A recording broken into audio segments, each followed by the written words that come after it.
Money management સિરીઝના આજના આપણા આ 8મા દિવસની અંદર વાત કરવી છે પૈસાને લઈને એવા 5 ગોલ્ડન નિયમ. એટલું યાદ રાખજો, આ જે ગોલ્ડન નિયમ છે એની વાત કરવી છે. અને આ નિયમ એ કોઈ શીખવાડતું નથી. અને બીજી વાત કે કદાચ તમે ચેનલ પર નવા છો તો ચેનલને સબસ્ક્રાઇબ જરૂરથી કરજો. અને આ વિડીયો જોયા પછી તમને એવું લાગે કે ના આ વિડીયોથી અથવા મનીના આ ગોલ્ડન 5 નિયમથી મારી લાઈફમાં હું 1% સુધારો કરી શકીશ, તો આ વિડીયો તમારા ગ્રુપની અંદર તમારા મિત્રોને અથવા તો તમારા રિલેટિવ્સને મોકલજો. વિડીયોની શરૂઆત કરીએ. ગોલ્ડન નિયમ પહેલો એ છે કે તમારી જે કુલ ટોટલ આવક છે, કોઈ પણ આવક છે એનો 10મો ભાગ, આ આવકનો 10મો ભાગ એ પોતાની પાસે રાખો. અને બની શકે આ વિડીયો જોતા તો નોટ અથવા પેન સાથે લઈને બેસજો, કારણ કે આ વિડીયો એવા ડેડિકેટેડ લોકો માટે બનાવું છું કે જે મિડલ ક્લાસ છે અને ખાસ એ પોતાની આવક વધારી નથી શકતા. અને બીજી વાત કે સતત ને સતત આવક ન વધારવાને કારણે કંઈક ને કંઈક લેણામાં છે, એના માટે આ વિડીયો છે. એટલે પોતાની આવકનો 10મો ભાગ આ પોતાની પાસે રાખો. એટલે કે તમારી આવક કદાચ 10,000, 20,000 કે 50,000 હોય તો પણ એના 10% એનો 10મો ભાગ એ હંમેશા પોતાની પાસે રાખજો, ભલે ગમે તેવા ખર્ચાઓ તમારા હોય. બીજો ગોલ્ડન નિયમ છે કે તમારા આ જે ખર્ચાઓ છે એની ઉપર નિયંત્રણ રાખો.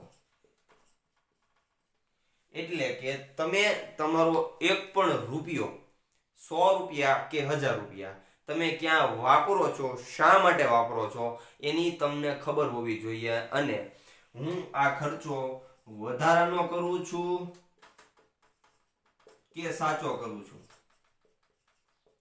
એ પણ એક નજર રાખજો. મનીનો ત્રીજો ગોલ્ડન નિયમ એ છે કે તમારી પાસે અત્યારે હાલમાં કોઈ પણ ઉધાર હોય કે કોઈ પણ પ્રકારની લોન હોય, એ લોન એ નક્કી કરો. આ બેમાંથી કોઈ પણ એક હોય તો એ નક્કી કરો કે એ બેમાંથી સૌથી પહેલા હું કોની ચૂકવણી કરીશ. જો એ લોન હોય તો એ લોનની ચૂકવણી કરતા શીખો, એનું મેનેજમેન્ટ કરો. અને બીજી વાત કે કદાચ આ ઉધાર તમે કોઈની પાસેથી ઉછીના પૈસા લીધેલા છે તો એમાંથી એની ચૂકવણી હું કઈ રીતે કરીશ, કેવી રીતે કરીશ એ નક્કી કરો.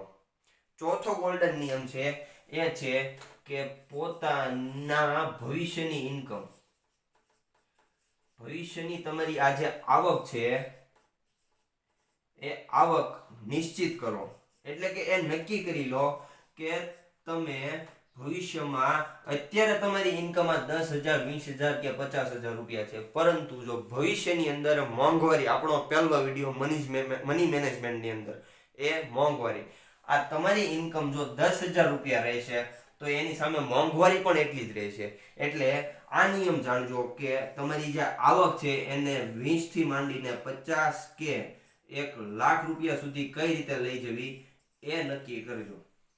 પાંચમો અને મહત્વનો, અને આ 4 નિયમ જાણી લીધા પછી પણ જો આ પાંચમો નિયમ નથી ખબર તો એ નક્કી કરી લેજો કે આ પાંચમો નિયમ એ છે કે તમારી જે આ આવક છે એને વધારવાના પ્રયત્નો ચાલુ કરી દો, અથવા તો એના જે આ ઉપાયો છે એ શોધવા માંડો. અને હા, ખાસ આ વિડીયો એ જે અત્યારે હાલમાં શાળા કોલેજમાં ભણતા બાળકો છે અને એ મિડલ ક્લાસના છે, અને બીજી વાત કે જેમના માટે જવાબદારી નાનેથી છે ને એની ઉપર, એ વ્યક્તિઓ માટે ખાસ, કારણ કે તમે એક વખત કોલેજ પાસ કરશો એટલે આ વસ્તુ તમારા ઘરમાં પહેલા જોઈશે, અને એ છે આવક. તમે રડતા નહીં હો એટલે તમારી વેલ્યુએશન ડાઉન થઈ જાય. એટલે મનીના આ જે 5 ગોલ્ડન નિયમ છે એ ગોલ્ડન નિયમને હંમેશા યાદ રાખજો. અને મેં કીધું એમ, જો કદાચ તમને આ ગોલ્ડન નિયમ જાણો છો તો આ વિડીયો થકી કોઈ બીજા વ્યક્તિને શેર જરૂર કરજો. કદાચ એની લાઈફમાં તમે 1%નો ઇમ્પેક્ટ પાડી શકતા હો ને તો. સો વિડીયોને છેલ્લે સુધી જોવા માટે તમારો ખૂબ ખૂબ આભાર.